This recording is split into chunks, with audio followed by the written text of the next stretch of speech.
And watch. What's your problem now? No vex. You don't go what today? I go. They don't sack you.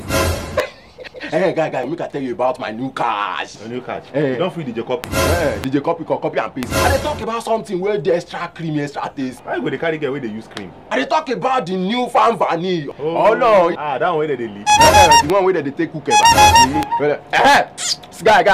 give us a farm vanilla. Oh yeah, that one where the extra creamy, extra taste.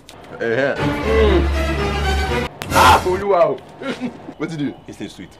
See what I tell you. If I knock this one for interview, now employment. Oh no! You see like the extra creamy, extra tasty. The thing they affordable. Ship, you know, cost.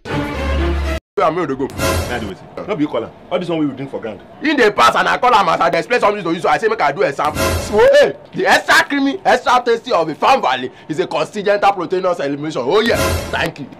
Okay, we have problem.